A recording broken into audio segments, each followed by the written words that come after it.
Welcome to Dusky Lore. Close your eyes, dim the lights, and listen closely as the shadows begin to speak.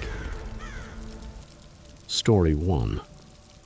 Angela Morrison never imagined she would inherit anything from her great-aunt Ruth, a woman she had only seen once during a distant family gathering when Angela was 12 years old. Ruth had been an unmarried woman who lived alone in rural Montana. She sent Christmas cards with $5 bills tucked inside, but beyond that, she had no contact with the rest of the family. So when a lawyer from Riverside, Montana called to inform Angela that she had inherited a house, 20 acres of land, and a small savings account, the news felt like winning an unexpected lottery. The drive from Denver to Riverside took Angela through some of the most beautiful landscapes she had ever seen in her life. Rolling prairies stretched to the horizon, interrupted by clusters of cottonwood trees and the occasional lonely ranch house beneath Montana's immense sky. Riverside was exactly what she had imagined a small town with a population of 23 would be like. Main Street consisted of a few blocks of brick buildings constructed in the early 20th century, a grain elevator that dominated the town's skyline, and those wide streets that seemed to have been designed in the days of horse-drawn carriages. Her great-aunt Ruth's house stood on the outskirts of town. It was a modest two-story rural home, surrounded by fields that had been rented out to neighboring ranchers for decades. The lawyer, a soft-spoken man named Harold Perkins, met Angela at the property to give her the keys and explain the details of the inheritance. Ruth was 91 years old when she died peacefully in her sleep, he explained, and she had lived in that same house for more than 60 years. He also told her that Ruth had remained active in community affairs until the end, especially with an organization called the Riverside Brotherhood, which ran the town's food bank and homeless shelter. Angela had taken a temporary leave from her job as a marketing coordinator in Denver to spend a month in Riverside, sort through Ruth's belongings, and decide whether she would sell the property or keep it as a weekend retreat. The house was filled with objects accumulated over decades, from Depression-era furniture to boxes full of photographs documenting Ruth's involvement in different community organizations. Angela began to feel fascinated by those fragments of her great-aunt's life, especially by her extensive volunteer work with the Riverside Brotherhood. The Brotherhood had been founded in 1972 by Pastor David Brennan, a charismatic minister who had come to Riverside with the vision of creating a truly Christian community, where neighbors took care of one another and no one went hungry or was left without shelter. Unlike traditional churches, which focused mainly on Sunday services, the Brotherhood operated 7 days a week. It offered meals for the elderly, temporary lodging for families in crisis, and job training programs for anyone who needed help getting back on their feet. Angela's first contact with the Brotherhood happened on her third day in town, when Pastor Brennan knocked on her door carrying a casserole and warmly welcoming her to the community. He was a man in his 60s with silver hair, kind eyes, and such a calm way of speaking that he immediately made people feel comfortable. He explained that he had known Ruth for decades and wanted to express his condolences, as well as let her know that the Brotherhood was available to help her if she needed anything during her stay in Riverside. Pastor Brennan invited Angela to attend the Brotherhood's weekly community dinner, which was held every Wednesday night in the basement of what had once been the Methodist Church. The building had been purchased by the Brotherhood years earlier, when the Methodist congregation had dwindled to only a handful of elderly members. Angela accepted the invitation, curious to learn more about the organization that had formed such an important part of her great-aunt's life. The community dinner was exactly what Angela expected from a small-town charity event. Around 60 people gathered around long tables to share a simple but abundant meal: roast beef, mashed potatoes, and green beans. Among the attendees were older residents, young families, and a few people who appeared to be staying at the Brotherhood's homeless shelter. Before eating, Pastor Brennan led a prayer, thanking God for bringing the community together and asking for continued blessings for the work they were doing to help those in need. After dinner, Pastor Brennan gave a brief presentation about the Brotherhood's activities and encouraged everyone to help however they could. The organization operated on a very tight budget, he explained, relying entirely on donations and volunteer labor to keep its programs running. They always needed people to help serve meals, sort donations at the thrift store, or provide transportation for older residents who needed to get to medical appointments. Angela volunteered to help at the used goods store, thinking it would give her something productive to do while she continued going through Ruth's belongings. The store occupied an old auto parts shop on Main Street. Its display windows were filled with donated furniture, clothing, and household items. The person in charge was a cheerful woman in her 50s named Carol Hendress, who had been working with the Brotherhood since its earliest days and seemed to know everyone in town. Working at the store allowed Angela to observe Riverside's social dynamics from another angle. The customers were a mix of bargain hunters and people who genuinely needed affordable goods. But Carol had an almost unsettling ability to distinguish between the two groups. She offered discreet discounts to regular customers who were going through financial hardship or allowed them to take items without paying, while tourists passing through town paid full price for the same merchandise.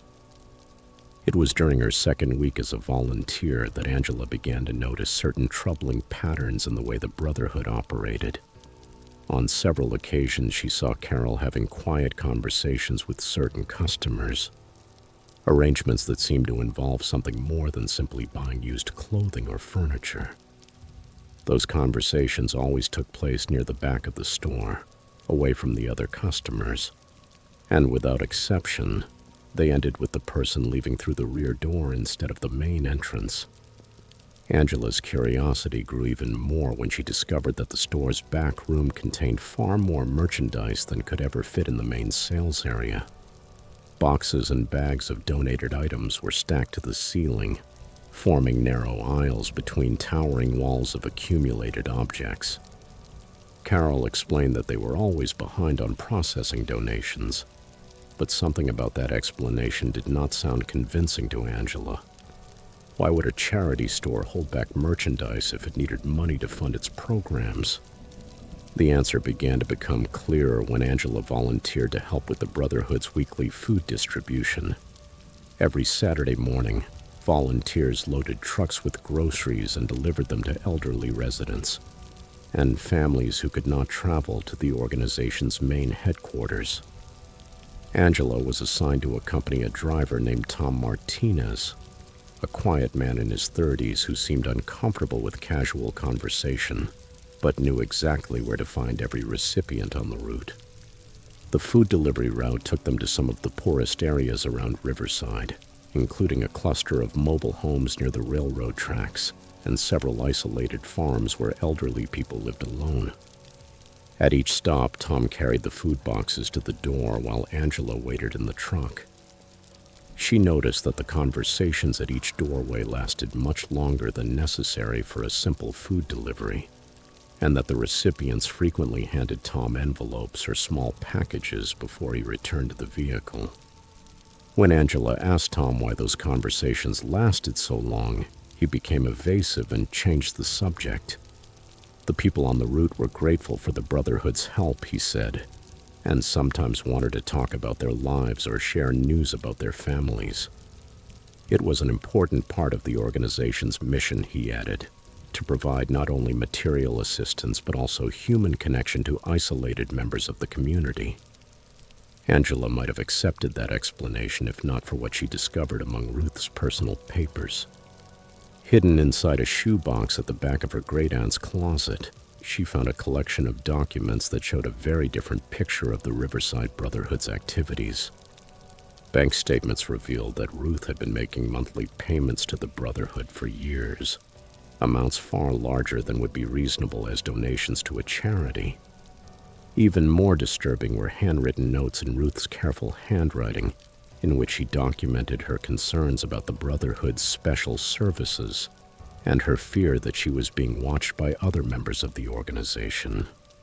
One note dated only 3 months before Ruth's death was particularly chilling. In it, Ruth wrote that she had discovered the true purpose of the Brotherhood's food distribution program and that she planned to contact authorities outside Riverside. She was convinced that Pastor Brennan and his inner circle were using the organization's charitable work as a front for illegal activities, possibly involving the elderly residents who received frequent visits from the Brotherhood's volunteers. Ruth's final note expressed her terror at the possibility that the Brotherhood had discovered her suspicions. She wrote that her house was being watched, that her phone calls were being monitored, and that she was afraid to leave her property alone.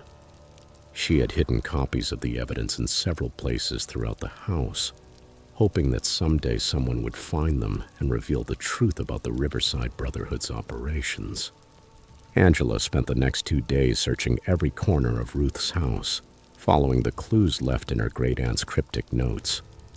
In the basement, hidden behind a loose stone in the foundation wall, she found a manila envelope containing photographs, financial records, and a detailed diary documenting the Brotherhood's criminal activities. The evidence revealed a network of systematic exploitation that had operated for decades under the disguise of Christian charity. The Brotherhood's food distribution program was actually a drug trafficking network that used elderly residents as unwilling intermediaries. Volunteers delivered bags of food containing hidden packages of illegal substances, then collected payment and redistributed the drugs through the thrift store and other Brotherhood operations. Elderly recipients who began to suspect the truth or threatened to report the activities were systematically isolated and eventually eliminated through carefully administered overdoses that appeared to be natural deaths. Ruth's diary documented at least 15 suspicious deaths among the Brotherhood's food recipients over the past 10 years. All of the victims were elderly people who had died alone in their homes after expressing concerns about the organization's activities. The local sheriff, Rita Valdez, was either complicit in the cover-up or completely incompetent, since none of those deaths had led to serious investigations despite the obvious pattern. Even more terrifying was Ruth's discovery that the Brotherhood was also involved in elder abuse and large-scale financial exploitation. The organization systematically identified older residents who lived in isolation, gained their trust through charitable services, and then gradually took control of their finances and medical care. Victims were encouraged to name the Brotherhood as a beneficiary in their wills, and afterward they died under suspicious circumstances that allowed the organization to inherit their properties and assets. Angela realized that she was in immediate danger. If the Brotherhood had killed Ruth to prevent her from exposing their activities, they would not hesitate to eliminate Ruth's heir as well, now that she had the evidence in her hands. She placed the most incriminating documents in her car and drove directly to the state capitol, where she presented the evidence to the Montana Attorney General's office and requested protection for herself and for any other potential witnesses. The investigation that followed revealed the true scale of the Riverside Brotherhood's criminal enterprise. Pastor David Brennan and 12 of his associates were arrested on charges ranging from drug trafficking to elder abuse and multiple counts of murder. The organization had been responsible for the deaths of at least 23 people over a 15-year period, using its charitable work as the perfect cover to systematically exploit the most vulnerable members of the community. Sheriff Rita Valdez was also arrested, accused of corruption and obstruction of justice for her role in covering up the Brotherhood's crimes. The investigation revealed that she had received regular payments from the organization and had deliberately avoided investigating the suspicious deaths among elderly residents. Angela Morrison never returned to Riverside after testifying at the trial. She sold her great-aunt's property and donated the proceeds to legitimate organizations that truly helped elderly residents. The house where Ruth had lived and died now remains empty, its windows boarded up, as a silent monument to the victims of a charitable organization that used compassion as a weapon against the very people it pretended to serve.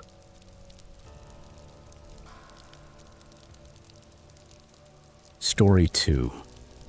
Marcus Whitfield had spent more than 15 years covering small-town politics for the Burlington Herald, but nothing had prepared him for what he would eventually uncover in Millfield, Vermont. The assignment seemed fairly routine when his editor handed it to him on a gray October morning. The town, with barely 847 residents, had been selected to receive a state historic heritage grant worth $2 million, and the newspaper wanted a positive piece, the kind that highlighted how rural communities fought to preserve their historic character. But what Marcus discovered instead would haunt him for the rest of his life. Millfield sat nestled in a valley between rolling hills covered with sugar maples, their leaves burning in shades of red and gold beneath the autumn light.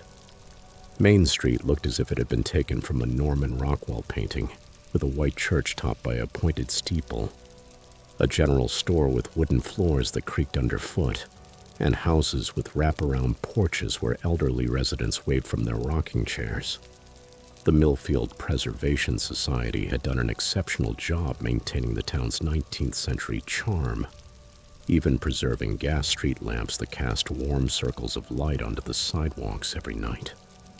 Eleanor Ashworth, the society's president, welcomed Marcus at the town's small historical museum on his first day. She was a woman in her 70s with silver hair pulled back into an impeccable bun and a measured way of speaking that suggested decades of experience addressing the public. Her handshake was firm, her smile welcoming, and her knowledge of local history seemed encyclopedic. She guided him through exhibits of Civil War artifacts, farming tools from the earliest settlers, and sepia photographs of residents who had died long ago, whose descendants still lived in the same houses their great-great-grandparents had built. The Preservation Society had been founded in 1968, Eleanor explained, when real estate developers from Boston threatened to build a shopping center on the outskirts of town. A group of concerned citizens joined together to protect Millfield's identity, and eventually succeeded in having the entire downtown district listed on the National Register of Historic Places. Since then, the society had grown to include practically every business owner and prominent family in town. They controlled what could be built, what could be renovated, and what had to be preserved exactly as it was. Marcus spent his first few days interviewing lifelong residents and photographing the immaculate Victorian houses lining Elm Street. Everyone he spoke with praised the work of the Preservation Society. The town had avoided the roadside shopping centers and chain restaurants that had invaded other rural communities. Property values had remained stable even during economic downturns. Young families were moving to Millfield precisely because it offered the kind of safe, traditional atmosphere that seemed to be disappearing everywhere in New England. But as he moved forward with his report, Marcus began to notice subtle details that made him uncomfortable. When he asked about families that had moved away from Millfield, the conversations became awkward and vague. People mentioned that one person or another had decided to try their luck elsewhere, or had found better opportunities in the city. But no one could provide concrete details about where those former residents had gone, or what they were doing now. When Marcus asked for contact information so he could interview some of those families and get a broader perspective on the town's development, he was told that most people had lost touch with them over the years. The town's public records also seemed strangely incomplete. The municipal clerk's office had meticulous documentation dating back to the 19th century, but there were inexplicable gaps in more recent decades. Death certificates, property transfers, and even high school graduation records seemed to be missing from certain years, especially in the late 1980s and the mid-1990s. When Marcus asked about those absences, he was told that there had been a fire in the basement storage area and that some documents had been damaged beyond recovery. Deputy Sheriff Jim Kowski was the only person Marcus found who seemed genuinely uncomfortable when talking about the Preservation Society. Jim was a large man in his 40s who had grown up in Millfield, left to attend college and serve for a while in the military. and then returned home to join the town's small police force. When Marcus interviewed him in the tiny police station, Jim kept glancing toward the door and spoke in a voice barely above a whisper. The Preservation Society was certainly committed to maintaining the town's character, Jim said, but sometimes its methods were somewhat extreme. They held an unofficial authority that went far beyond anything listed in any municipal code. If someone wanted to change the color of their shutters or replace the front steps, they needed the society's approval. If a business wanted to update its sign or alter the storefront, Eleanor Ashworth and her committee had the final say. Those who ignored those unwritten rules often found themselves facing endless bureaucratic obstacles, unexpected tax assessments, or mysterious problems with their utilities. Jim told Marcus about a young couple who had moved to Millfield 3 years earlier and bought a run-down house on Maple Street. They had big plans to renovate the property and turn it into a bed and breakfast that would attract tourists interested in the town's historic character. But they made the mistake of beginning the work without consulting the Preservation Society first. Less than a week after the renovations began, they received citations for code violations. Their building permits were mysteriously revoked, and their contractor began receiving anonymous threats that convinced him to abandon the project. The couple tried for months to fight those administrative roadblocks, but in the end they gave up and sold the house to Eleanor Ashworth's nephew for a fraction of what they had invested. Marcus asked Jim whether he had investigated the anonymous threats against the contractor, but the deputy sheriff simply shrugged. The contractor had never filed an official complaint, and without a formal report, there was nothing to investigate. Besides, Jim added with a bitter smile, the Preservation Society had been very generous to the police department over the years. Its annual fundraising dinner had paid for new equipment, vehicle upgrades, and even salary increases for Jim. It would be difficult to investigate people who were, in practice, almost his employers. The conversation with Deputy Kowski left Marcus with more questions than answers, so he decided to dig deeper into the Preservation Society's finances. As a nonprofit organization, its tax records were public, but obtaining them required a formal request to the state. While he waited for those documents, Marcus drove to the county seat and spent a day at the courthouse reviewing property transfers and business licenses. What he found there chilled him to the bone. Over the past 20 years, the Preservation Society had acquired ownership of more than 60% of Millfield's residential homes. Some of those acquisitions were direct purchases, but more often they involved complex arrangements in which the society bought a mortgage from the bank and then foreclosed on the property when the owner experienced financial difficulties. In several cases, the society had purchased properties from families that suddenly decided to leave town, often selling below market value, as if they were desperate to leave as quickly as possible. The pattern became even more disturbing when Marcus cross-referenced those property transfers with missing persons reports in neighboring towns. At least 12 people who had sold properties to the Preservation Society had never been seen again after leaving Millfield. Their families had filed missing persons reports with the state police, but the investigations had gone nowhere. The missing individuals apparently had withdrawn their savings and cash, left their jobs without notice, and disappeared without contacting family or friends. The state police had classified those cases as voluntary disappearances by adults who had decided to start new lives somewhere else. Marcus tried to contact some relatives of those missing people, but the conversations were frustrating and terrifying. The family members were reluctant to talk about their absent loved ones, and several people hung up when Marcus identified himself as a journalist. One woman, the sister of a man who had disappeared after selling his house to the Preservation Society, agreed to meet Marcus at a restaurant 30 miles from Millfield. She arrived constantly looking over her shoulder and speaking in whispers, clearly terrified that someone might overhear their conversation. Her brother had been planning to move to Florida after retiring from his job at the paper mill, she explained. He had lived in the same house all his life, had raised his children there after his wife's death, and was looking forward to a quiet retirement somewhere warm. But something changed during his final weeks in Millfield.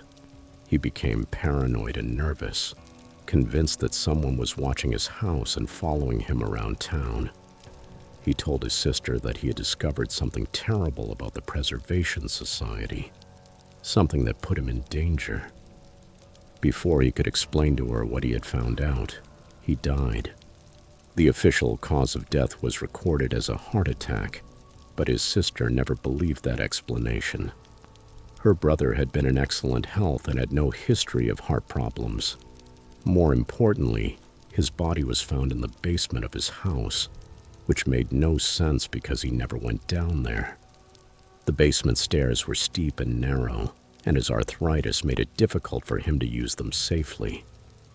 The Preservation Society had arranged a quick cremation before his sister could request an autopsy, claiming that her brother had specified cremation in a will no one had ever seen. Marcus left that conversation with a growing certainty. He was not investigating something related only to historic preservation, but something far more sinister. The missing people, the property acquisitions, the incomplete records, and the atmosphere of fear that seemed to permeate the town all pointed to a conspiracy that had been operating for decades. But he needed solid proof, something more powerful than suspicious coincidences and fearful whispers. His major breakthrough came when he finally received the Preservation Society's financial records from the state. Hidden among pages of routine expenses and fundraising income was a series of payments to a company called Heritage Transport Services. Those payments, totaling more than $800,000 over a 5-year period, were listed as restoration consulting fees, but the amounts were far too high for any legitimate consulting work. When Marcus investigated Heritage Transport Services, he discovered that it was a shell company with no employees, no office, and no real business operations. The company's only registered asset was a fleet of refrigerated trucks. Marcus spent a sleepless night in his hotel room trying to sort through the implications of what he had discovered. A preservation society with access to refrigerated trucks, a pattern of missing people who had owned valuable property, and a town where asking too many questions could be dangerous. The conclusion was almost too horrible to accept, but the evidence was overwhelming. The Millfield Preservation Society was not only preserving historic buildings, it was systematically murdering residents who represented a threat to its operations, disposing of the bodies afterward, and taking possession of their properties. The next morning, Marcus packed his belongings and left the hotel before dawn. He had enough evidence to write his story, but he needed to get as far away from Millfield as possible before publishing it. As he drove through the town center for the last time, Eleanor Ashworth stepped out of the historical museum and waved goodbye with her characteristic warm smile. Marcus waved back, fighting the urge to slam his foot on the gas and flee as fast as his car could carry him. 3 weeks later, Marcus Whitfield's investigation appeared on the front page of newspapers across New England. Within hours, state and federal law enforcement agencies launched a massive investigation into the Millfield Preservation Society. What they discovered was even worse than Marcus had suspected. The society had been operating a sophisticated human trafficking network, abducting residents who threatened to expose its activities and selling them to criminal organizations in major cities. The refrigerated trucks were used to transport victims who had been drugged and told that they were being relocated for new jobs in other states. Eleanor Ashworth and 14 other members of the society were arrested and charged with multiple counts of murder, kidnapping, and organized crime. The investigation revealed that the society had been responsible for the deaths of at least 37 people over 2 decades. Many of the missing people had not left town voluntarily.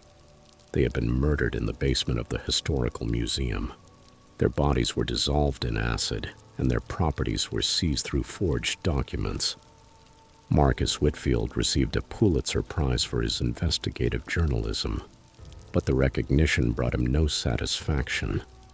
He had exposed a monstrous conspiracy, but he could not bring the victims back to life or undo the years of terror that had dominated Millfield. The town still exists today, with its Victorian houses and gas street lamps preserved exactly as they were, but most of the buildings now remain empty. Few people want to live in a place where a society dedicated to historic preservation became a criminal organization that murdered anyone who threatened its perfect vision of small-town America.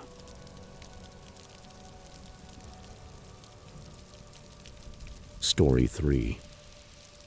Tommy Rodriguez had saved for 3 years to open his automotive repair shop in Cedar Grove, Alabama, a small town of 2,156 residents located along Highway 82 between Montgomery and Tuscaloosa. The town had seemed perfect for his business project when he first visited it in the spring of 2021. Main Street still preserved the structure of past prosperity, with solid brick buildings that decades earlier had housed thriving businesses during the cotton boom years. The rent was affordable, the location offered good visibility from the highway, and it was obvious that there was a real need for honest automotive service in a community where many residents drove older vehicles that required frequent maintenance. Tommy had grown up in Birmingham, the son of Mexican immigrants who had taught him the value of hard work and the importance of treating customers fairly. He had spent 15 years working in other people's shops, learning every aspect of auto repair while saving money and building a reputation based on reliable service. When he finally opened Rodriguez Auto Service in an old gas station on the edge of Cedar Grove's downtown district, he felt that he was achieving the American dream for which his parents had sacrificed so much. The first few months went exactly as Tommy had hoped. In the small town, word spread quickly. The new mechanic was honest, competent, and charged fair prices for his work. Farmers brought in their pickup trucks. Older residents trusted him to take care of their meticulously maintained sedans, and young families appreciated that he took the time to explain what was wrong with their vehicles and offer options that fit their budgets. Tommy hired 2 part-time employees and began looking into the possibility of buying the building where his shop operated. His first encounter with the Cedar Grove Business Alliance happened on a suffocating Tuesday morning in August, when a black Cadillac pulled into his parking lot and 3 people dressed in expensive suits stepped out of the vehicle. The leader was a large man in his 60s named Frank Buchanan, who introduced himself as the executive director of the alliance. He was accompanied by Mayor Patricia Donnelly, a sharp-eyed woman who had held office for 12 years, and a man named Charles Webb, identified only as a key community stakeholder.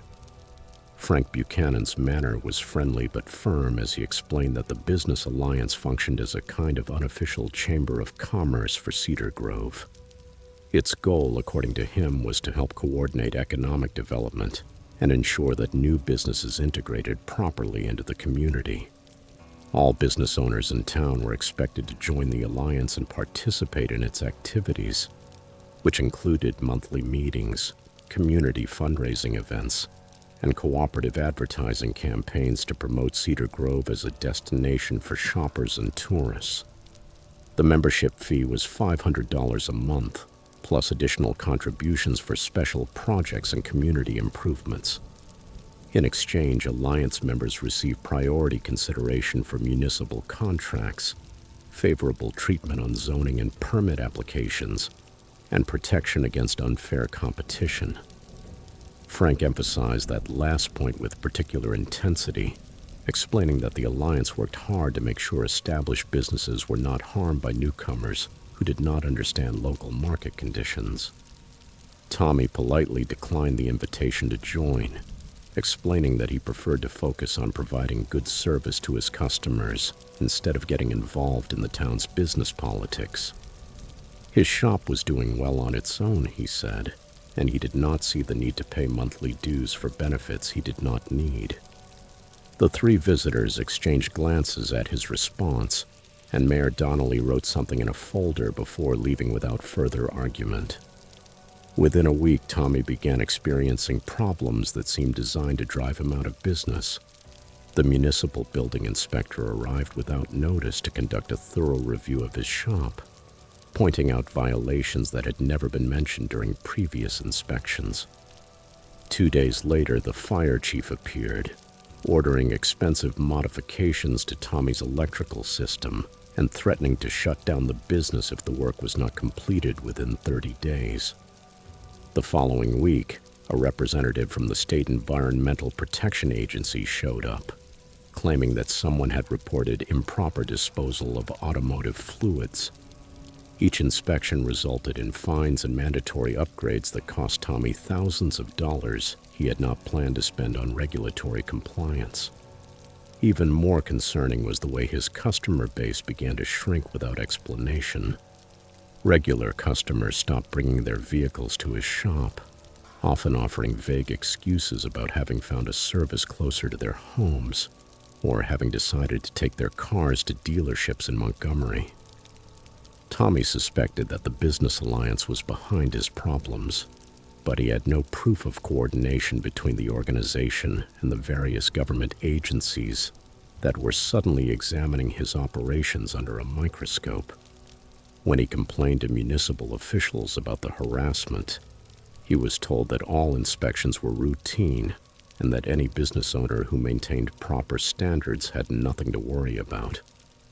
The situation escalated when Tommy discovered that someone was spreading rumors about his shop throughout the town. Customers began asking him whether it was true that he used low-quality parts, that he had been cited for environmental violations, and that his insurance might not cover work performed at his facility. Tommy tried to counter those rumors by offering references and guaranteeing his work, but the damage to his reputation was beginning to become irreversible. His first real indication of the Alliance's methods came when Janet Morris, an elderly woman who had been one of his first customers, stopped by the shop late one night after closing time. Janet had brought her aging Buick to Tommy for routine maintenance, and he had always appreciated her direct manner and her punctuality when paying. But she had not returned to the shop in more than a month, even though she had previously scheduled regular appointments. Janet seemed nervous as she explained that Frank Buchanan had approached her at the grocery store and told her that Tommy's shop was being investigated by state authorities for fraudulent business practices. Buchanan had implied that customers who continued using Rodriguez Auto Service could face legal complications if the investigation resulted in criminal charges. He had also mentioned that Alliance member businesses offered special discounts to residents who could prove they were supporting local entrepreneurs instead of outside competitors. Tommy was furious, though not surprised by Buchanan's tactics. What did shock him was Janet's revelation about how the Alliance enforced its control over the local economy. Business owners who refused to join the organization not only faced regulatory harassment and attacks on their reputations, but also direct sabotage against their operations.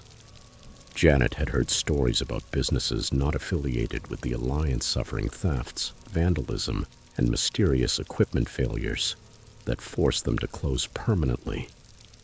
The Alliance's power went far beyond informal influence, Janet explained. Frank Buchanan's family had owned Cedar Grove's largest employer for 3 generations, a textile factory that provided work for more than 200 people. Mayor Donnelly's husband was the president of the town's only bank, an institution that held the mortgages and business loans of much of the local population. Charles Webb owned the largest farm in the county and controlled agricultural supply contracts on which dozens of small farmers depended for their livelihoods. Together, these 3 individuals and their allies could make life impossible for anyone who challenged their authority. They could deny loans, cancel contracts, eliminate jobs, and coordinate government harassment until their targets had no choice but to leave town or submit to the Alliance's control. Over the years, they had driven out dozens of potential competitors and forced all remaining businesses to accept their terms in order to continue operating in Cedar Grove. Tommy understood that he was facing a choice between joining a criminal conspiracy or losing everything he had worked for. The Alliance functioned in essence as an extortion network that collected monthly payments from business owners in exchange for allowing them to operate without interference. Those who paid the dues received preferential treatment and protection from competition, while those who refused were systematically destroyed through coordinated attacks on their finances, their reputation, and their physical assets. The decision became clearer when Tommy discovered evidence of the Alliance's most serious crime. While researching property records at the courthouse, he found documentation of suspicious title transfers connected to businesses that had been forced to close after refusing to join the Alliance. In each case, the failed business had been purchased for a fraction of its value by shell companies that were later revealed to be controlled by Alliance members. Even more disturbing was the pattern of insurance claims filed by Alliance members whose properties had suffered conveniently timed accidents that eliminated the competition. A restaurant that refused to join the Alliance had burned down under mysterious circumstances, and the insurance payout allowed the owner of an Alliance member restaurant to expand into the empty location. A competing auto repair shop had been destroyed by a gas explosion that investigators attributed to equipment failure, despite the owner's insistence that the equipment had been inspected recently and was properly maintained.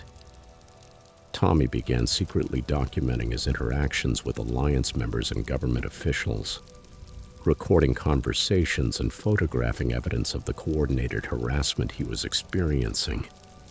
He also contacted business owners in neighboring towns who had dealt with similar organizations, hoping to build a case that would expose the Alliance's illegal activities. His investigation revealed that the Cedar Grove Business Alliance was part of a broader network of similar organizations operating in rural Alabama. These groups used identical tactics to control local economies, sharing strategies and resources to eliminate competition and maximize profits for their members. The network included corrupt officials at multiple levels of government, creating a protection system that made it extremely difficult for victims to find help through normal legal channels.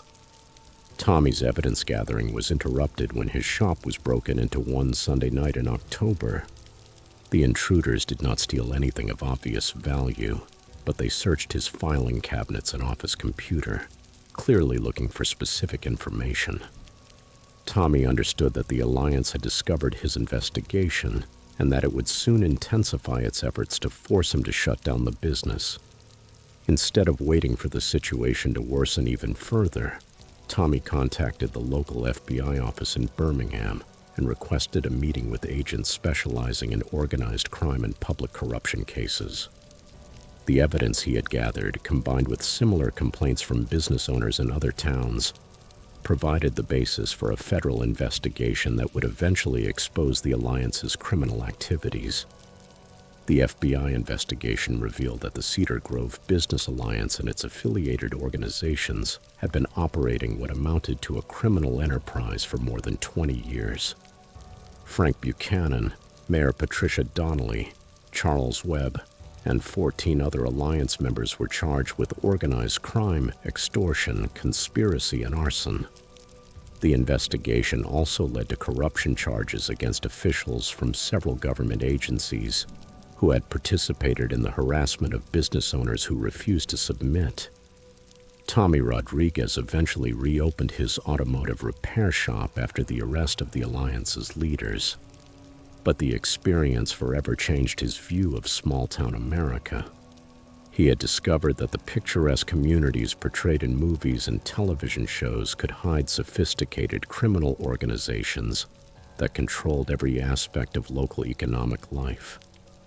The American dream was still possible, but only for those willing to fight against the forces that sought to turn entrepreneurship into extortion and community cooperation into criminal conspiracy. Cedar Grove today is slowly recovering from decades of control by the Alliance, but the town's economy remains fragile. Many of the businesses driven out during the organization's reign of terror never returned, leaving empty storefronts along Main Street as monuments to the entrepreneurs who refused to pay protection money to criminals hiding behind the respectable facade of business development and community service.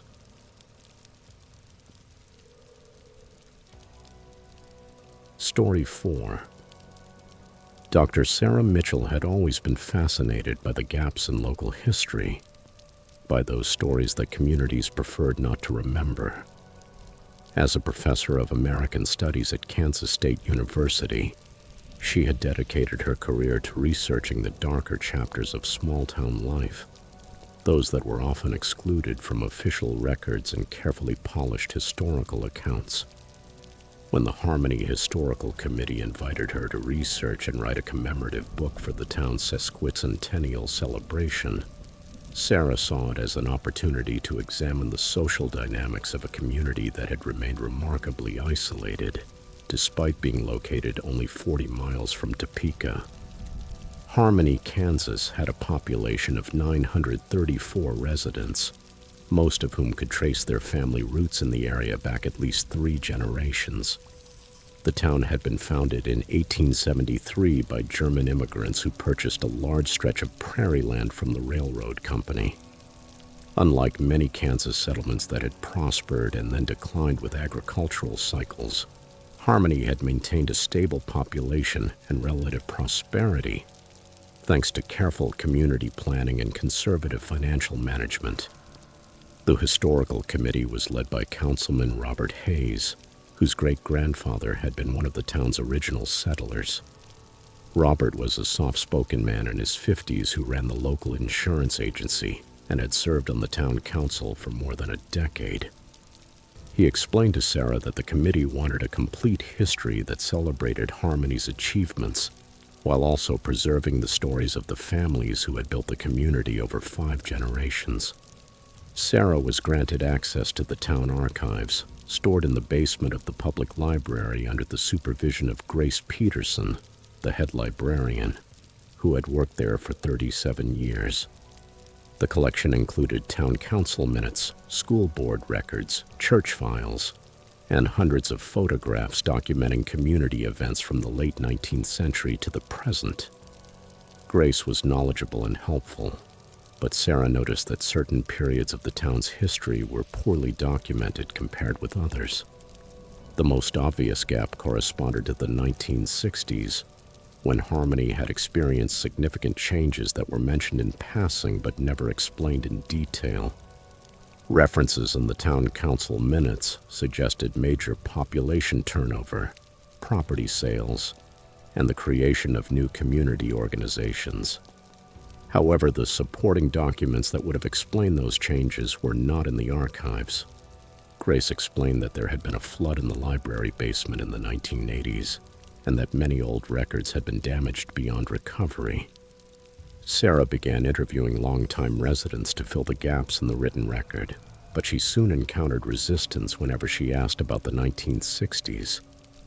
The elderly residents became vague and uncomfortable when discussing that period, offering general phrases about difficult times and community challenges but providing no concrete details. Younger residents seemed genuinely unaware that anything important had happened, suggesting that the history had been deliberately forgotten rather than passed down within families. Her first major breakthrough came when she discovered a private collection of documents in the estate of a woman who had died the previous year. The woman's daughter, who was cleaning out her mother's house before putting it up for sale, had found a box with newspaper clippings, photographs, and handwritten notes that her mother had apparently hidden in the attic. The daughter offered to let Sarah examine the materials, hoping they might be useful for the historical project. The documents showed a disturbing picture of the events that occurred in Harmony during the summer of 1965. According to newspaper articles from the time published in nearby towns, Harmony had been the site of a mass disappearance that attracted the attention of state and federal law enforcement agencies. 13 families, totaling 57 people, had disappeared from the community over a 6-week period. Their houses had been left intact, their belongings remained in place, and their bank accounts had not been touched, but the people themselves had simply vanished without explanation. The missing families were all relatively new to Harmony, having moved to the area within the previous 5 years. They represented different backgrounds and economic circumstances, but they shared one characteristic that distinguished them from longtime residents. All of them had expressed interest in modernizing various aspects of community life, from updating the school curriculum to allowing stores to open on Sundays, to permitting social dances at community events. Their disappearances had effectively ended all discussion of social changes that might challenge Harmony's traditional values. Sarah found additional documentation in old Kansas City newspapers, which had covered the case as a regional mystery. State police had conducted a massive investigation, interviewing hundreds of residents and searching thousands of acres of farmland for evidence of what had happened to the missing families. The investigation was hindered by the community's insistence that the families had simply decided to move elsewhere, despite the lack of evidence supporting a voluntary relocation. The newspaper coverage revealed details that made Sarah's blood run cold. Several of the missing families had told friends and relatives in other towns that they planned to remain in Harmony permanently, as they had made significant investments in local properties and businesses. Some had enrolled their children in school for the upcoming academic year.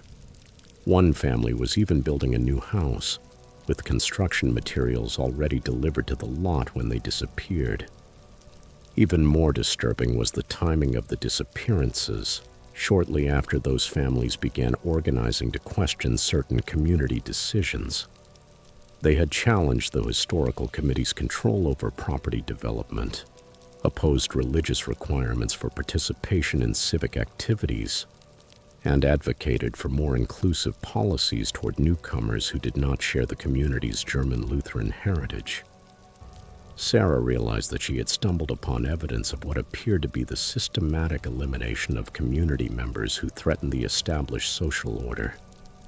The historical committee, rather than being a benign organization dedicated to preserving local culture, seemed to have acted as the coordinating body of a conspiracy that had resulted in the disappearance of nearly 60 people. Her investigation took a dangerous turn when she tried to verify details from the newspaper articles by examining official records at the county courthouse. The sheriff's department files for 1965 were missing. They had supposedly been lost during an office renovation in the early 1990s.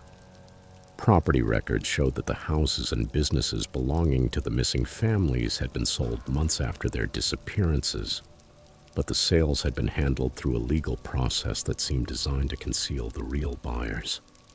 Sarah discovered that most of the missing families' properties had eventually ended up in the hands of long-established Harmony residents, often at prices far below market value. The transactions had been processed by a law firm in Topeka that had since closed, and the attorney who had handled the sales had died years earlier. The pattern suggested the systematic theft of property belonging to families who were no longer alive to defend their interests. When Sarah tried to discuss her findings with Robert Hayes, his reaction confirmed her worst suspicions about the historical committee's involvement in the cover-up. Hayes became nervous and defensive, insisting that Sarah was misinterpreting historical events and drawing conclusions that were not supported by reliable evidence. He suggested that she focus her research on more positive aspects of Harmony's development, especially the community's achievements in agriculture and education. Hayes also mentioned that the committee had concerns about Sarah's research methods and wondered whether she was really the right person to write the commemorative book. Other members of the committee, he said, had expressed reservations about working with an outside researcher who might not understand the community's values and priorities. Perhaps it would be better to find a local writer with deeper ties to Harmony and a greater appreciation for its traditions. Sarah understood the implied threat in Hayes's comments, but she was determined to discover the truth about what had happened to the missing families. She began working in secret, making copies of documents and conducting interviews outside Harmony to avoid alerting committee members to the direction her investigation was taking. She also contacted law enforcement agencies to ask about the possibility of reopening the case, but she was told that the statute of limitations had expired for most of the possible crimes and that the lack of physical evidence made a formal indictment impossible. Her investigation revealed that the disappearances of 1965 had not been an isolated incident. Similar patterns of sudden population turnover had occurred in Harmony during other periods when community cohesion had been threatened by outside influences. During the Great Depression, several families who had advocated for federal assistance programs had mysteriously moved away. In the early 1950s, supporters of racial integration abruptly left town after the Supreme Court decisions on desegregation. The Historical Committee had been involved in all of these episodes, acting as the unofficial authority that decided which residents were welcome in Harmony and which ones represented a threat to community stability.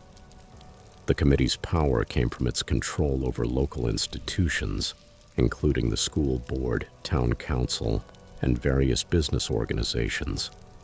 Its members could, in practice, ostracize selected families, denying them employment, services, and social acceptance until they had no choice but to leave.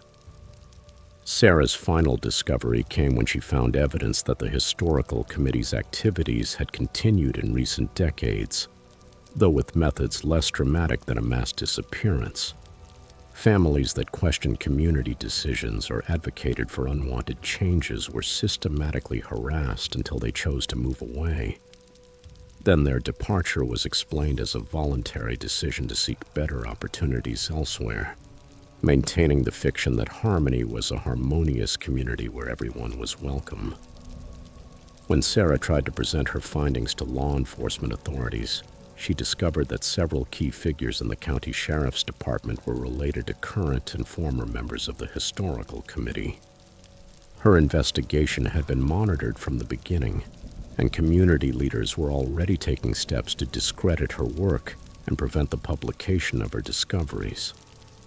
Sarah Mitchell never completed the commemorative history of Harmony, Kansas. She resigned from the project after receiving threats against her family and being informed that her academic position could be put at risk if she continued her investigation. The Historical Committee eventually hired a local writer to produce a sanitized version of the town's development, one that mentioned neither the missing families nor the systematic elimination of dissenting residents. The commemorative book was published in time for Harmony's sesquicentennial celebration, filled with photographs of smiling families and moving stories about community cooperation. Visitors who attended the celebration commented on how well-preserved the town looked and how friendly its residents were. Few of them understood that they were walking through a community where challenging the established order could still prove fatal to anyone naive enough to believe that small towns in America were truly the democratic and inclusive places they pretended to be.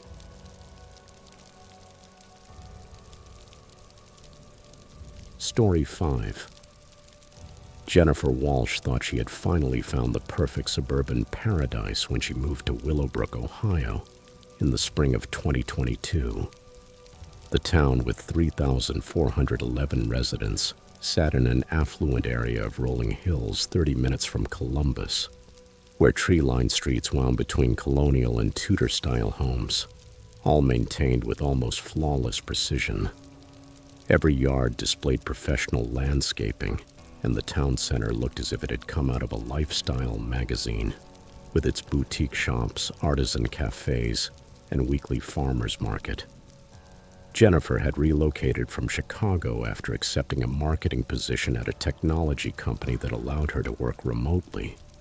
She was recently divorced, wanted to start over, and was drawn to Willowbrook's reputation as a safe, family-friendly community where neighbors still looked out for one another.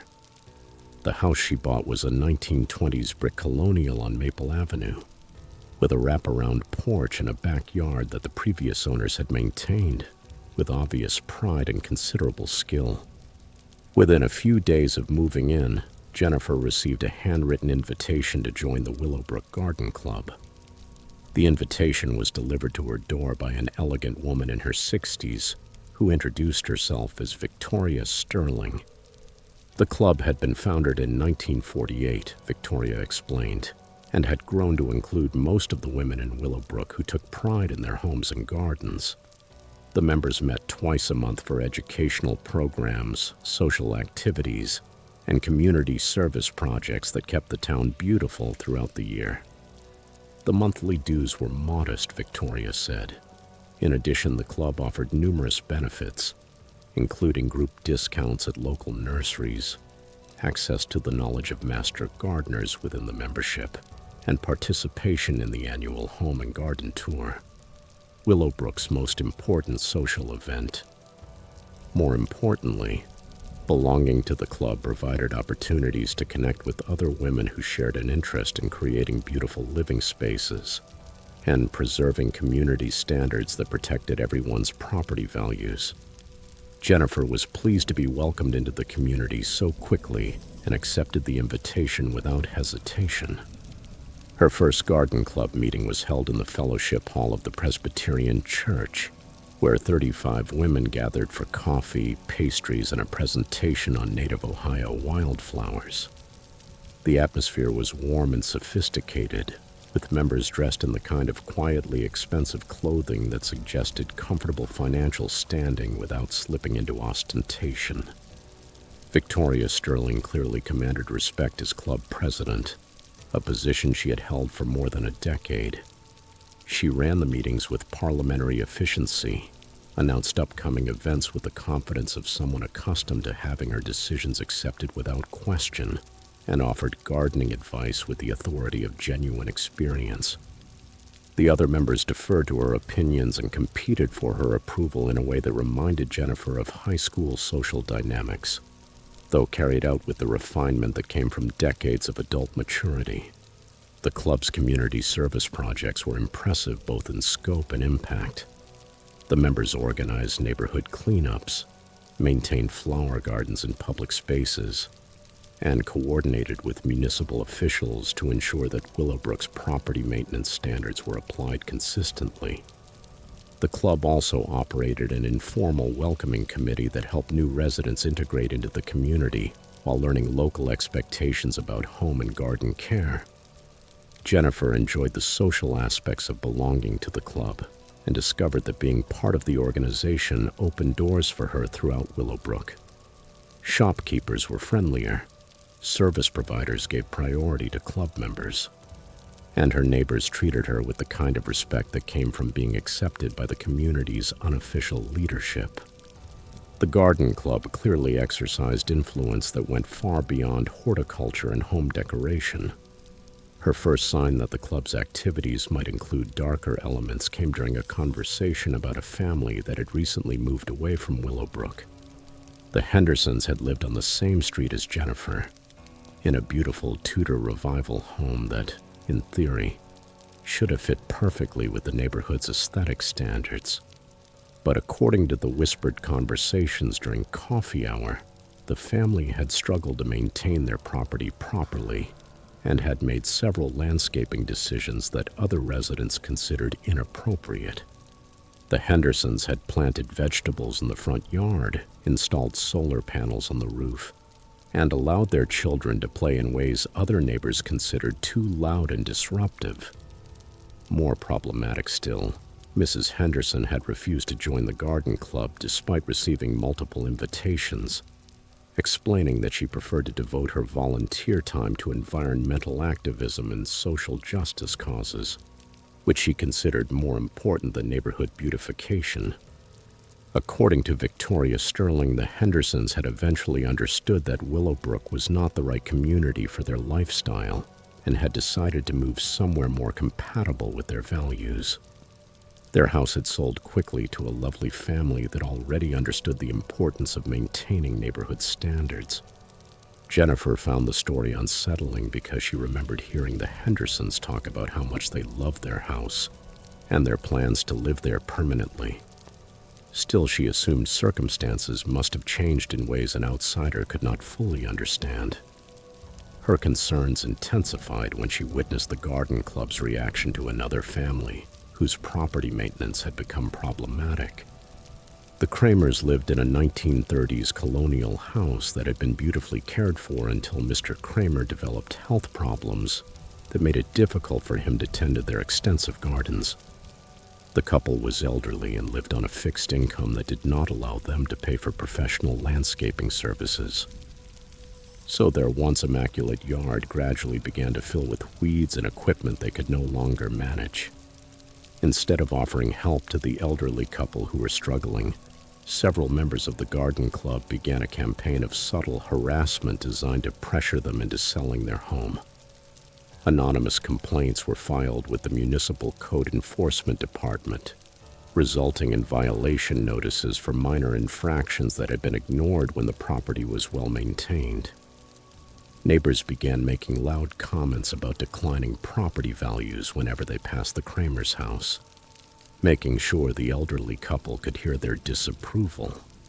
Jennifer suggested that the garden club organize volunteers to help the Kramers maintain their yard, but Victoria Sterling dismissed the idea with a cold smile. The club's mission was to preserve community standards, not enable residents to neglect their responsibilities. If the Kramers were no longer capable of maintaining their property properly, the kindest thing would be to help them understand that they needed to move into a more suitable housing situation. The systematic campaign against the Kramers intensified when the couple received a letter from their homeowner's insurance company, threatening to cancel their coverage because of safety risks that had been reported by anonymous neighbors. Their property taxes were reassessed at a higher rate, despite the obvious deterioration in the condition of the house.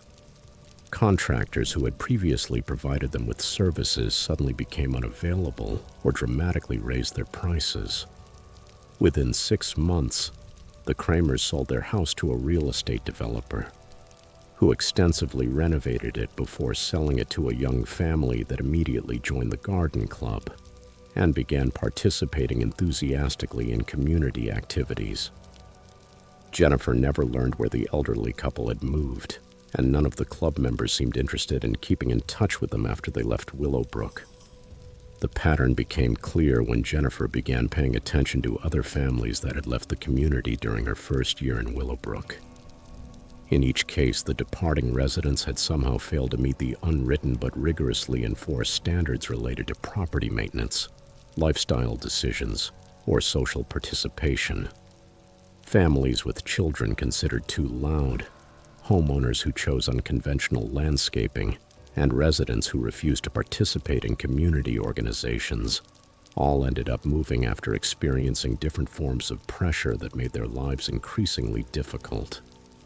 Jennifer's investigation into the garden club's activities took a dangerous turn when she discovered evidence of the organization's most serious crimes. While volunteering to organize the club's archives, she found files documenting the systematic surveillance of residents considered problematic. The files contained photographs of properties, records of visitors and activities, and detailed notes about family dynamics and financial circumstances. Even more disturbing were the records showing that garden club members had coordinated with local officials to ensure that selected residents faced bureaucratic obstacles, tax assessments, and regulatory problems that pressured them to move. The club maintained relationships with code enforcement inspectors, assessors, and service providers willing to participate in campaigns against families who did not conform to community expectations. The most shocking discovery was evidence that the garden club had been responsible for several deaths classified as accidents or natural causes. Elderly residents who refused to sell their homes despite the pressure campaigns had died under suspicious circumstances, often after suffering medical emergencies that prevented them from calling for help in time to survive. Jennifer found documentation of at least 6 deaths during the last decade that followed the same pattern. Elderly homeowners who had been targeted by the garden club experienced sudden health crises, many times related to falls or medication errors, leading to delayed discovery and fatal outcomes. In each case, the deceased person's property was quickly purchased by buyers with connections to garden club members.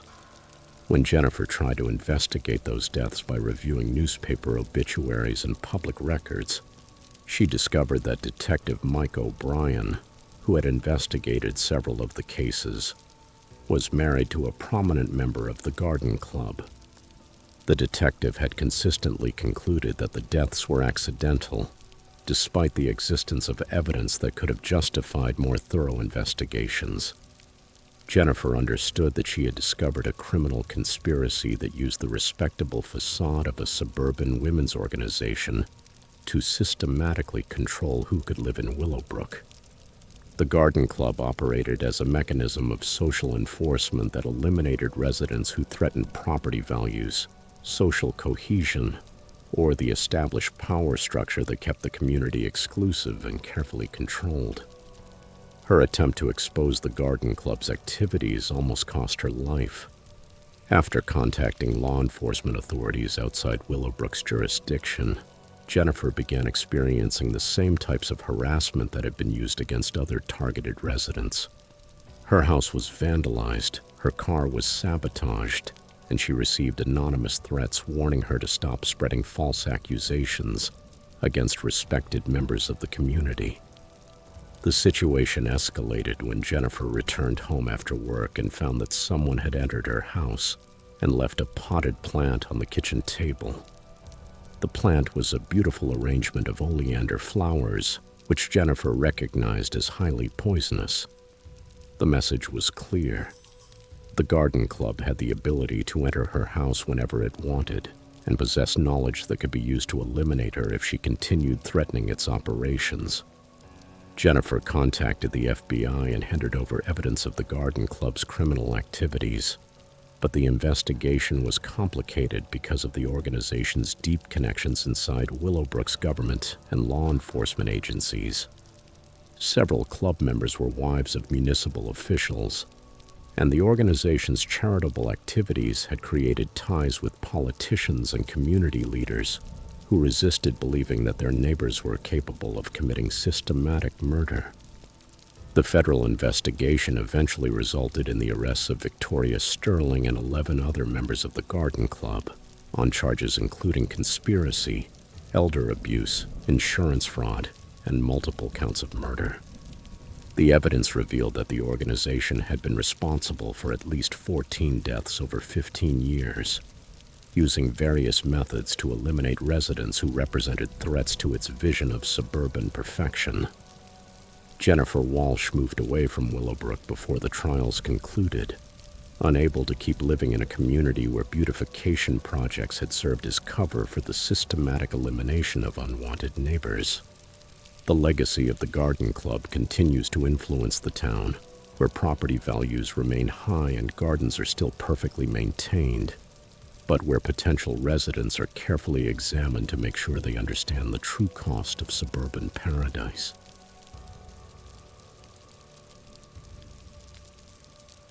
Story 6. Kevin Murphy should have suspected that something was wrong from the moment the invitation arrived in his mailbox, printed on expensive letterhead bearing the crest of the Pine Valley Sportsman's Lodge.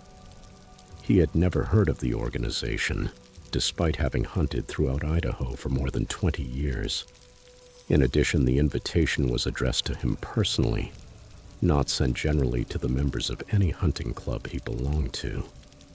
The letter praised his reputation as an ethical hunter and outdoor enthusiast, and extended him an exclusive invitation to participate in a special hunting event that would take place on private land near Pine Valley, a remote town of 678 residents located in the central region of the state. The invitation was signed by William Crenshaw, who identified himself as the lodge master, and included detailed information about lodging, meals, and the equipment that would be provided during the 3-day event. Participants were asked to bring only personal clothing and their hunting licenses, since all firearms, ammunition, and specialized equipment would be supplied by the lodge. The event fee was surprisingly low, barely enough to cover basic expenses, and the letter emphasized that this was an opportunity for serious hunters to experience something truly unique. Kevin was intrigued, although his natural skepticism warned him to distrust unsolicited invitations. He had recently retired from his job as a Forest Service ranger and was looking for the new outdoor adventures to fill his time. The Pine Valley area was beautiful but sparsely populated, offering the kind of experience in nearly untouched wilderness that was becoming increasingly rare, as Idaho's outdoor recreation industry attracted more visitors each year. He accepted the invitation and arranged to drive to Pine Valley for the designated weekend in October. The town itself was exactly what Kevin expected from a small Idaho community. Main Street consisted of a few blocks of weathered buildings that housed a general store, a cafe, a gas station, and a handful of other businesses meant to meet the needs of local ranchers and loggers. The Pine Valley Sportsman's Lodge stood on a hill overlooking the town, a massive log structure that appeared to have been built in the 1920s as a retreat for wealthy hunters from cities like Boise and Salt Lake City. Kevin was welcomed at the lodge by William Crenshaw, a distinguished man in his 70s who moved with the presence of someone accustomed to command. Crenshaw had a weathered face and the confidence of a man who had spent his entire life outdoors. His knowledge of hunting techniques and wildlife behavior became immediately clear during their conversation. He explained that the lodge had been operating for more than 50 years, organizing exclusive hunting events for members who shared a commitment to traditional outdoor values and ethical hunting practices. The other participants in that weekend's event were an interesting mix of hunters from different states across the American West. Among them were a retired military officer from Colorado, a successful businessman from Utah, a rancher from Montana, and several other men whose outdoor experience and financial means were obvious both in their conversations and in their equipment. All of them seemed to have been carefully selected for the event, although none could explain exactly how they had been identified and invited by the lodge. The first day followed a traditional format that Kevin found familiar and comfortable. The participants were divided into small groups and assigned to different hunting areas within the lodge's extensive private property.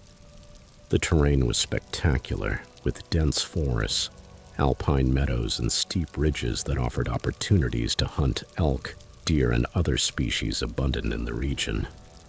Kevin's group managed to take down 2 elk, and that night's dinner included venison from previous hunts, accompanied by stories and camaraderie around the lodge's enormous stone fireplace. The second day began to reveal disturbing aspects of the lodge's activities that Kevin had not anticipated. Instead of continuing with traditional hunting, the participants were introduced to what Crenshaw described as advanced hunting techniques, designed to test their skills against more challenging prey. The morning briefing included detailed maps of unfamiliar terrain and references to hunting methods that seemed to go far beyond normal outdoor practices.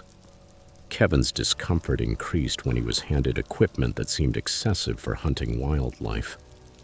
In addition to a high-powered rifle and the usual hunting gear, he received night vision devices, trackers, and communication radios, items that suggested they would be pursuing prey far more dangerous than a deer or an elk. When Kevin asked about the unusual equipment, Crenshaw explained that the lodge specialized in hunting experiences that pushed participants to their limits and tested their abilities against worthy adversaries. The hunting area for the second day was deep in the wilderness, accessible only by all-terrain vehicles that transported the participants to a remote staging area before dawn. Kevin was paired with the retired military officer, a man named Colonel Richards, who seemed familiar with the lodge's more advanced hunting techniques. Richards explained that the Pine Valley Sportsman's Lodge was known in certain hunting circles for offering experiences that could not be found anywhere else. Hunting opportunities that attracted true outdoor experts looking for the ultimate test of their skills. Kevin began to understand what those supposed opportunities involved when they found the first proof that they were not hunting animals. Hidden among dense brush near a stream was a camp that showed signs of recent human occupation. The site included a tent, camping gear, and personal belongings, suggesting that someone had been living in the area for several days. The camp appeared to have been abandoned in a hurry, with food still scattered around an extinguished fire pit and clothing hanging from tree branches. Colonel Richards examined the site with professional thoroughness, pointing out details Kevin would have missed. The person who had been living there was inexperienced in wilderness survival, Richards explained, based on the poor choice of location, the weak shelter construction, and the careless disposal of waste, which would attract predators. More importantly, the person was probably still in the area, since they had fled the camp so recently that the tracks and other signs were still fresh. Kevin realized with growing horror that they were not hunting animals at all, but participating in some kind of human hunt. The prey Crenshaw had described as worthy adversaries were people, probably individuals brought to that remote wilderness area specifically to be hunted by clients who paid for the ultimate outdoor experience. The expensive equipment, the careful selection of participants, and the isolated location all made sense when viewed as parts of an organized human hunt, not legitimate wilderness recreation. His attempts to withdraw from the activity were met with firm resistance from Colonel Richards, who explained that participants who discovered the true nature of the lodge's activities were not permitted to leave until the hunting event had concluded. Kevin was now a witness to criminal activity and could not be allowed to report what he had seen to outside authorities. He would have to participate fully in the hunt, demonstrate his commitment to the lodge's special brotherhood, and prove that he could be trusted to keep the secret that protected the organization's operations. The hunt continued throughout the day as Kevin and Colonel Richards tracked their human prey through increasingly rugged terrain. Their target was a young woman who had been surviving in the wilderness for several days, probably after being released with minimal equipment and warned that she would be pursued by armed men who considered her elimination a recreational activity. Kevin could see proof of her growing desperation in the tracks and campsites they found, signs that she was becoming exhausted and making increasingly poor decisions in her attempt to avoid capture. Kevin tried to sabotage the hunt by providing false information about the tracks and suggesting wrong directions when Colonel Richards asked him about the prey's possible movements. But Richards had enough experience to detect Kevin's deception. By afternoon, it became clear that Kevin's own survival might depend on his cooperation. Richards made subtle but unmistakable threats about what happened to lodge participants who proved unreliable or put the organization's security at risk. The hunt reached its climax near sunset, when they tracked the prey to a rocky ledge where she had taken shelter in a small cave. Colonel Richards positioned Kevin to block one escape route while he approached the cave from another direction, intending to force the woman into the open, where he could easily shoot her. Kevin found himself facing an impossible choice: participate in a murder or risk his own life by refusing to cooperate with the hunt. His decision was made when Ranger Lisa Zhang unexpectedly appeared on the ridge above his position, apparently investigating reports of illegal hunting activity in the area. Zhang was armed and clearly suspicious of what she had observed. She demanded identification from Kevin and Colonel Richards while positioning herself to cover both men with her service weapon. Kevin understood that the ranger's arrival was his only chance to escape the lodge's criminal activities and reveal what he had witnessed. He quickly explained to Lisa Zhang that he had been deceived about the true nature of the hunting event and that there was a woman hiding in the cave, being pursued by lodge members. Colonel Richards tried to convince the ranger that Kevin was suffering from altitude sickness and confusion, but Zhang had enough experience to recognize signs of criminal activity when she saw them. She called for backup over the radio while maintaining control over both men. Within hours, the remote hunting area was filled with law enforcement officers. The investigation that followed revealed the full extent of the Pine Valley Sportsman's Lodge's criminal operations. The organization had been running a human hunting business for more than 15 years, kidnapping victims from other states and transporting them to Idaho, where wealthy clients paid enormous sums to hunt them through remote wilderness areas. The victims were generally homeless people, runaway teenagers, and other individuals whose disappearances would not trigger immediate police investigations. The lodge master, William Crenshaw, and 17 other members were arrested on charges including kidnapping, human trafficking, conspiracy, and multiple counts of murder. The investigation revealed that the lodge had been responsible for the deaths of at least 43 people over 15 years, operating under the facade of a legitimate hunting organization while offering the ultimate outdoor experience to clients who had grown bored with hunting animals. Kevin Murphy's testimony was crucial in securing convictions against the lodge members, but the experience left him unable to hunt recreationally ever again.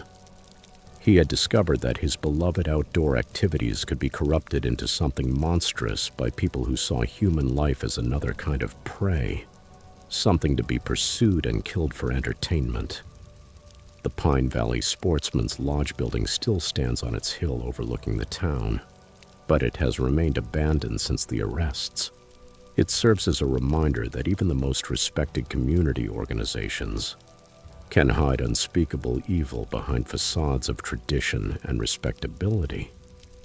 The small town of Pine Valley has struggled to recover from the revelation that one of its most prominent institutions was actually a criminal enterprise that murdered dozens of innocent people. Many residents knew about the lodge's exclusive hunting events, but they never suspected that wealthy visitors were paying to hunt human beings instead of wild animals. The economic impact of losing the business generated by the lodge has been devastating for local merchants and service providers who depended on the income produced by the organization's activities. Ranger Lisa Zhang received recognition for her role in exposing the lodge's crimes, but she too was deeply affected by discovering that a trusted community institution had been operating a systematic murder business. Her investigation revealed that several local officials had been aware of suspicious activities at the lodge, but had chosen to ignore them because of the economic benefits the organization brought to the community. The corruption and willful blindness that allowed the lodge's operations to continue for so many years demonstrated how easily small communities can become complicit in unspeakable crimes when those crimes are committed by wealthy and respected organizations.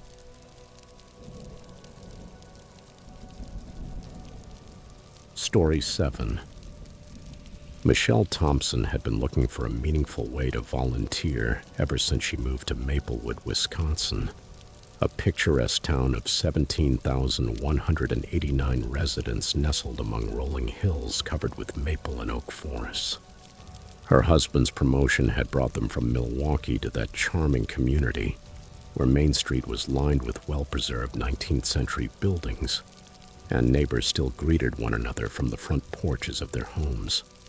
Michelle had always believed in the importance of giving back to the community, and the Maplewood Service League seemed like the perfect organization to channel her desire to help others. The Service League had been operating for more than 30 years, offering a wide variety of charitable services to families in need throughout the region. Its programs included a food pantry, emergency assistance for families facing financial crises, after-school tutoring for struggling students, and a summer camp program intended for children from low-income households. The organization was highly respected throughout central Wisconsin and regularly received grants from foundations and government agencies that recognized its effective work combating poverty and social problems in rural communities. Hannah Brooks, the executive director of the Service League, was an impressive woman in her 50s who had dedicated her career to nonprofit work. She had founded the organization after realizing that small towns like Maplewood often lacked the social services available in larger cities, leaving vulnerable families with nowhere to turn when they faced hardship. Under her leadership, the Service League had grown from a small group of volunteers into a professionally managed organization with an annual budget of more than $2 million in programs that served hundreds of families each year. Michelle was immediately impressed by the scope and effectiveness of the Service League's work when she attended her first volunteer orientation session. The organization operated out of a remodeled warehouse on the outskirts of town, with separate areas for food distribution, clothing donations, administrative offices, and program activities. The place was full of movement. Volunteers sorted donations, prepared meals, and coordinated services for clients who arrived throughout the day seeking help. Hannah Brooks explained that the Service League served families across a wide geographic area, including many clients who traveled from other counties to access services that were not available in their own communities. The organization had developed a reputation for providing help without judgment, offering assistance to anyone who needed it, regardless of their circumstances or background. That approach had made the Service League an especially effective institution for reaching families who might be reluctant to seek help from government agencies or traditional charities. Michelle was assigned to the organization's Family Assistance Program, which provided emergency help to households facing immediate crises such as evictions, utility shutoffs, or medical emergencies. Her role consisted of interviewing clients to assess their needs, connecting them with appropriate resources, and following up to make sure the assistance provided had been effective. The work was emotionally demanding but deeply rewarding. Michelle could see the immediate impact of her efforts on families struggling to survive. During her first weeks as a volunteer, Michelle was struck by the number of families with children who came to the Service League for help. Many of those families were headed by single mothers who worked multiple jobs but still could not cover their expenses, in an economy that offered few opportunities for people without college degrees. The children in those families often showed signs of chronic stress and malnutrition, and Michelle was moved by their resilience in circumstances that would have tested even most adults. Hannah Brooks seemed especially committed to helping children. She frequently spent additional time with the youngest clients, making sure they received not only material assistance but also emotional support and words of encouragement. She often mentioned her own difficult childhood in conversations with volunteers, explaining that her personal experiences had motivated her to dedicate her life to protecting vulnerable children from the trauma and neglect she herself had suffered. That personal connection to the work made her an inspiring leader, capable of attracting both dedicated volunteers and generous donors. Michelle's first sign that something was wrong in the Service League's operations came when she noticed inconsistencies in the way certain families were treated by the organization. Some clients received extensive assistance and ongoing support, while others received minimal help and seemed to be discouraged from returning for additional services. The differences did not seem to be based on need or circumstances, since some families that received less support appeared to be in more desperate situations than those receiving preferential treatment. When Michelle asked Hannah Brooks about those disparities, she was told that the organization had to make difficult decisions about resource allocation, and that some families were better positioned to benefit from assistance than others. Families that demonstrated commitment to improving their situation and followed the Service League's recommendations were more likely to receive ongoing support, while those that seemed unable or unwilling to make positive changes received temporary help but not long-term investment.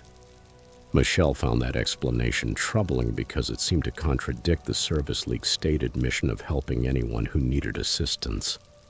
She began paying closer attention to which families received different levels of service, and gradually realized that the pattern was more disturbing than simple resource distribution decisions.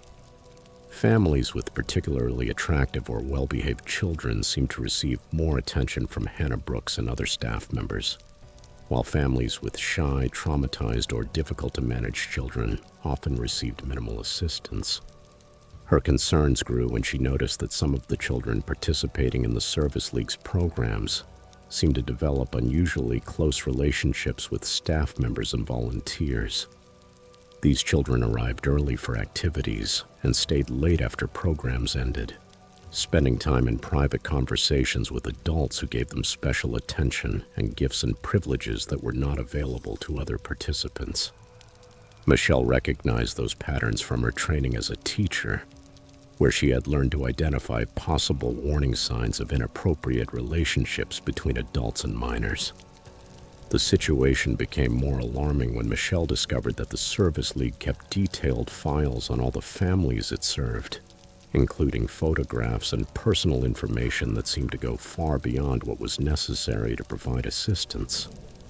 The files contained observations about family dynamics, evaluations of parents' abilities and reliability, and detailed descriptions of the children's personalities, appearance, and behavior. Some files included notes about which minors might be suitable for the organization's special programs that were not described in any of the Service League's public materials. Michelle's investigation into those special programs revealed that the Service League was conducting activities that were not disclosed to volunteers, donors, or the families it served. Children identified as suitable candidates were invited to participate in overnight camps, weekend trips, and other activities that separated them from their families for extended periods. Parents were presented with these programs as educational and recreational opportunities that would benefit children from disadvantaged backgrounds, but the actual activities were not documented in any materials Michelle could access.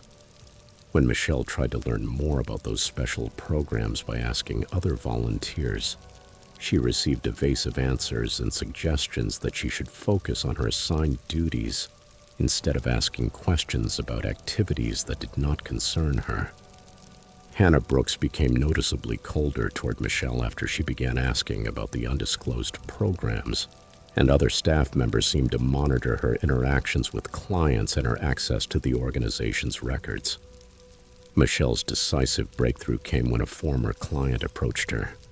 The woman's daughter had participated several years earlier in one of the Service League's special programs. The woman had been reluctant to talk about her experiences with the organization, but she was becoming increasingly concerned about what had happened to her daughter during the time she had spent in the Service League's care. The girl had returned from the special programs changed, showing signs of trauma and refusing to talk about what had happened during her participation. The former client explained that several other families had had similar experiences with children who had participated in the Service League's special programs. The minors had been selected because of their vulnerability and because of their family's desperate need for assistance, which made it unlikely that the parents would ask difficult questions or file complaints about the organization's activities. The programs had provided opportunities for adults to abuse children who had no other sources of support and whose families depended on help from the Service League. Michelle understood that the Service League was functioning as a front for a child trafficking and abuse network that used charitable programs to identify and gain access to vulnerable minors.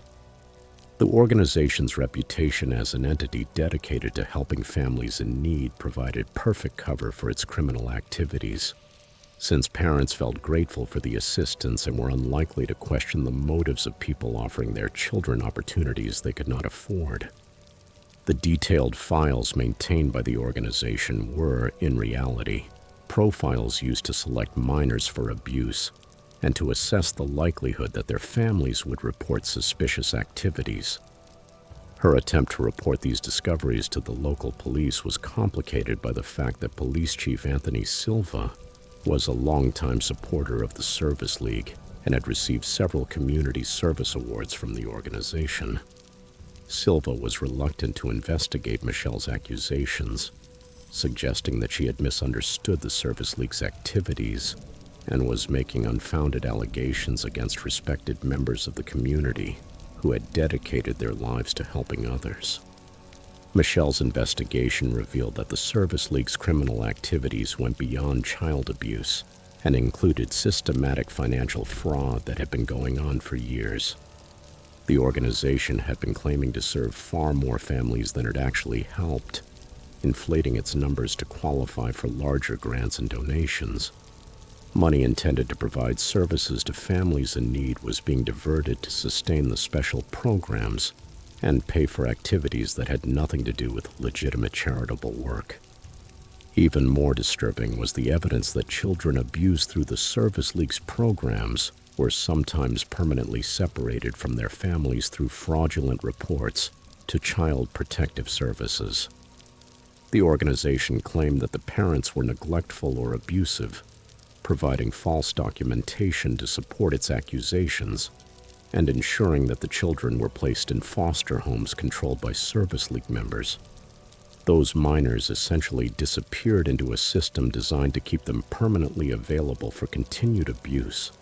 Michelle contacted federal law enforcement agencies when it became clear that local authorities were unwilling or unable to investigate the Service League's activities. The FBI investigation that followed revealed that the organization had been operating a sophisticated child trafficking network for more than 15 years, using its legitimate charitable programs as a front for the systematic abuse of vulnerable children. Hannah Brooks and 12 other Service League staff members and volunteers were arrested on charges including child trafficking, sexual abuse, fraud, and conspiracy. The investigation revealed that the organization had abused more than 60 children over 15 years, using its positions of trust and authority to exploit families that had nowhere else to turn for help. Michelle Thompson's courage in exposing the Service League's criminal activities saved countless children from future abuse, but the experience changed her forever after she discovered that trusted community organizations could be weaponized against society's most vulnerable members. The Service League building in Maplewood still remains empty, its windows boarded up, as a reminder that even the most respected charitable organizations can hide unspeakable evil behind facades of compassion and community service. The town of Maplewood has struggled to recover from the revelation that one of its most celebrated organizations was actually a criminal enterprise that preyed on the children and families most in need of help. Many residents had volunteered with the Service League or donated money to support its programs. Discovering that their good intentions had been manipulated to facilitate child abuse left the community wondering whether it could truly trust any organization that claimed to be helping others. The children and families victimized by the Service League continue to face the trauma of their experiences, knowing that the people they trusted and depended on were using their vulnerability to harm them. The case has become a warning about the importance of oversight and accountability in charitable organizations, as well as the need for communities to remain vigilant in protecting their most vulnerable members from those who would seek to exploit their trust and desperation.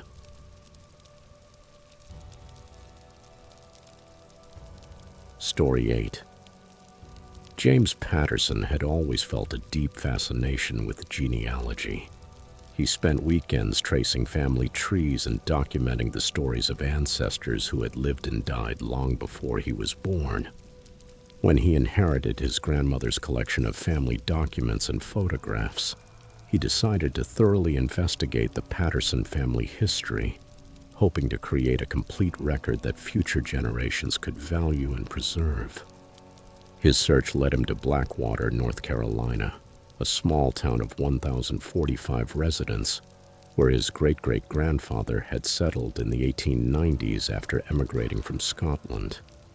Blackwater lay in the foothills of the Blue Ridge Mountains, surrounded by dense forests and rolling farmland that had changed very little since the town's founding. The community had grown around a sawmill that processed timber from the nearby mountains, and many of the original families still owned properties that had been in their hands for more than a century. Main Street preserved its 19th century character, with brick buildings housing businesses that served both local residents and tourists who visited the area for its scenic beauty and historical significance. The Blackwater Heritage Foundation operated out of a restored Victorian mansion that served as both a museum and a research center for anyone interested in the town's history. The foundation had been established in 1964 by prominent local families who wanted to preserve documents, artifacts, and stories that recorded the community's development from a frontier logging camp into a stable agricultural town. Margaret Caldwell, the foundation's current director, was a distinguished woman in her 70s whose own family had been among Blackwater's original settlers. James was warmly welcomed when he contacted the foundation to research his family history. Margaret Caldwell personally guided him through its extensive archives, which included birth and death records, property deeds, business ledgers, and thousands of photographs that chronicled life in Blackwater from its earliest days. The foundation maintained detailed genealogical records for most of the families that had lived in the area, creating an exhaustive database that researchers could use to trace connections between different branches of their family trees. The Patterson family records were especially extensive. They documented 5 generations of births, marriages, deaths, and property transactions, offering a detailed picture of how James's ancestors had lived and worked in the Blackwater area. His great-great-grandfather had arrived with very little money, but gradually accumulated land and built a successful farming operation that supported his descendants for decades. The family had been active in community affairs, serving on church boards, school committees, and various civic organizations that had influenced the town's development. James was impressed by the foundation's meticulous record preservation and its obvious dedication to safeguarding local history.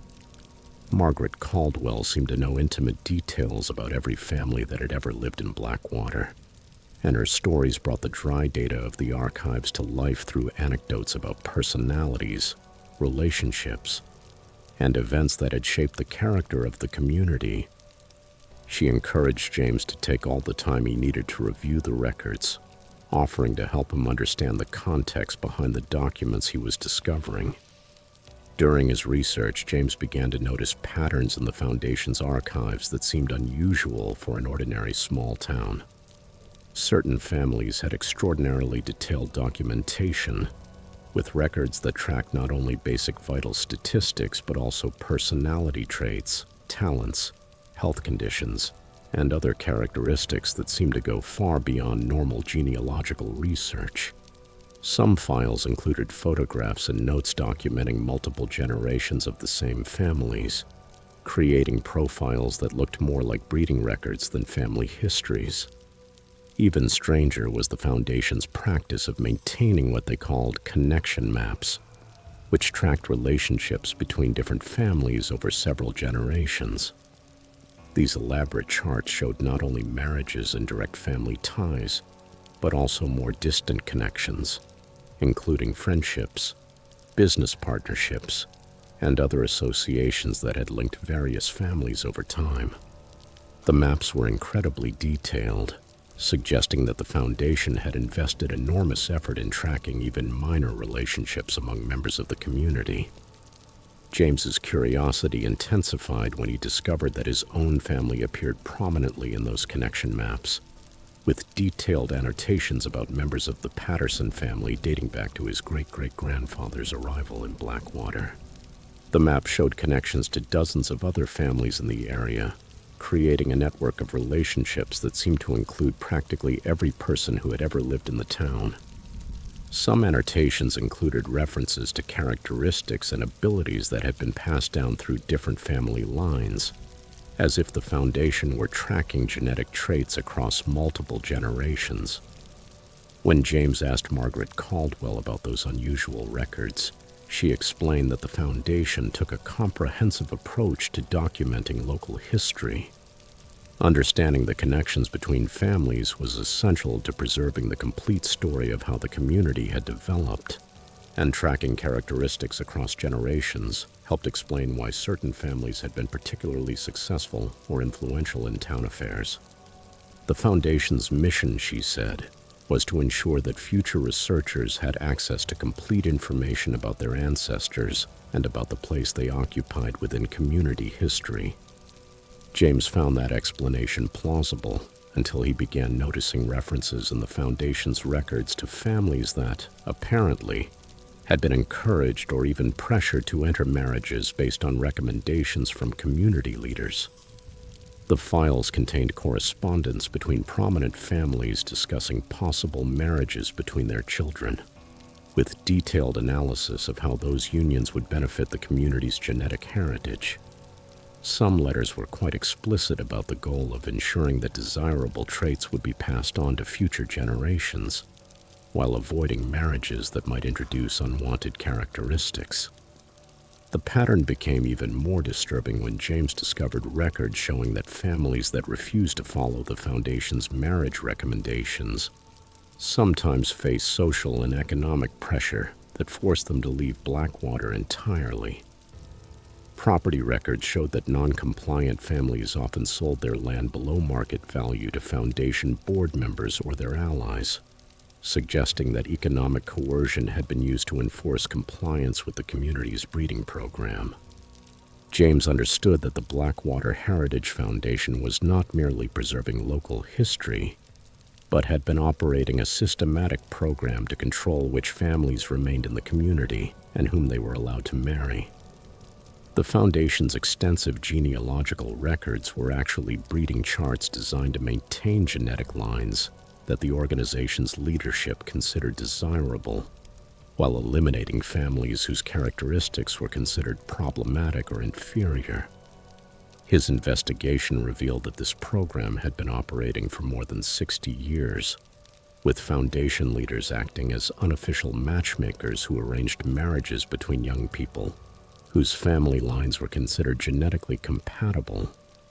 Children who refused to marry according to the Foundation's recommendations were often ostracized within the community, denied employment opportunities, and pressured to move to places where their genetic heritage would not contaminate the carefully maintained bloodlines of Blackwater's founding families. Even more horrifying was James's discovery that the Foundation had participated in the systematic elimination of individuals whose genetic makeup was considered undesirable. The records contained documentation of suspicious deaths, unexplained disappearances, and forced institutionalizations that had removed dozens of people from the community over the decades. Individuals with physical disabilities, mental illness, or other conditions the Foundation considered genetic defects had been systematically eliminated to prevent them from reproducing and passing their characteristics to future generations. The Foundation's activities went beyond controlling marriages and included monitoring the health and development of all children born in the community. The organization kept detailed records of every child's physical and mental characteristics, identifying those who showed signs of unwanted traits that needed to be addressed before they reached reproductive age. Children considered genetically inferior were often removed from their families through fabricated reports to social services and then placed in institutions where they could not reproduce.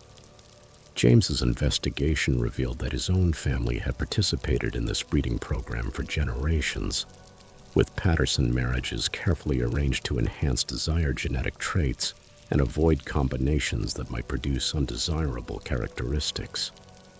His grandparents, his parents, and even his own birth had been planned and approved by Foundation leaders, who had analyzed the genetic heritage of both family lines to ensure that the union would produce offspring with the desired physical and mental attributes. The revelation that his entire family history had been manipulated by a secret breeding program was already devastating. But James's investigation brought to light an even more disturbing truth about the Foundation's ultimate goals. The organization was not simply trying to improve the genetic makeup of Blackwater's population, but was part of a broader network conducting genetic experiments designed to create superior human beings for the use of powerful individuals and organizations outside the community. The bloodlines carefully maintained by the Foundation were, in reality, breeding stock for a human trafficking operation that supplied genetically superior individuals to wealthy clients who wanted children with specific physical and mental characteristics. Young people who had been raised according to the Foundation's specifications were systematically removed from Blackwater through false opportunities, arranged marriages with outsiders, or direct kidnappings, and then delivered to buyers who had paid enormous sums for access to genetically engineered human beings. James discovered records showing that dozens of Blackwater residents had been sold over the decades, with their disappearances explained as voluntary relocations or educational opportunities that had taken them to other parts of the country. In reality, those people had been delivered to buyers who wanted servants, surrogate mothers, organ donors, or subjects for medical experimentation, with their genetic heritage carefully documented to ensure that the buyers received exactly what they had requested. The Foundation's breeding program had created multiple generations of individuals specifically designed to meet the demands of various markets for genetically superior human beings. Some family lines had been bred for physical strength and endurance, others for intelligence and creativity, and still others for specific physical characteristics valued by certain buyers. The entire community of Blackwater had essentially become a human breeding farm operated under the facade of historical preservation and genealogical research. When James tried to expose the Foundation's activities, he discovered that the municipal clerk, Diana Foster, was actually Margaret Caldwell's daughter and a key participant in the administrative operations of the breeding program. Foster had been responsible for maintaining the official records that concealed the Foundation's criminal activities, creating false documentation that supported the stories used to explain disappearances and forced relocations. James's investigation was interrupted when he was approached by Foundation security personnel who had been monitoring his research activities. The Foundation had discovered that he was asking too many questions and accessing records that revealed the true nature of its operations. James was informed that he would have to become a permanent resident of Blackwater, where his research activities could be properly supervised, and his genetic heritage could contribute to the community's breeding program. The confrontation with the Foundation's personnel convinced James that he was in immediate danger and that he needed to escape Blackwater before becoming another victim of its human trafficking operation. He managed to copy the most incriminating records and fled the town under cover of darkness, eventually reaching federal law enforcement agencies that were already investigating reports of missing persons and human trafficking activity in rural areas of North Carolina. The FBI investigation that followed revealed that the Blackwater Heritage Foundation had been operating one of the most sophisticated human breeding and trafficking networks ever discovered in the United States. Margaret Caldwell, Diana Foster, and 19 other Foundation members were arrested on charges including human trafficking, kidnapping, conspiracy, and murder. The investigation revealed that the organization had been responsible for the disappearance of more than 130 people over 50 years, using its genealogical research activities as cover for the systematic breeding and sale of human beings. James Patterson never returned to Blackwater after testifying in the trials that finally convicted the Foundation's leaders. His genealogical research had revealed that his entire family history had been fabricated and manipulated by criminals who had used genetic engineering to create human beings meant to be sold to the highest bidder. The discovery that even his own existence had been planned and controlled by traffickers left him questioning everything he had believed about his identity and heritage. The town of Blackwater continues to exist, But most of the original families have scattered to other areas where their genetic heritage is not part of the public record.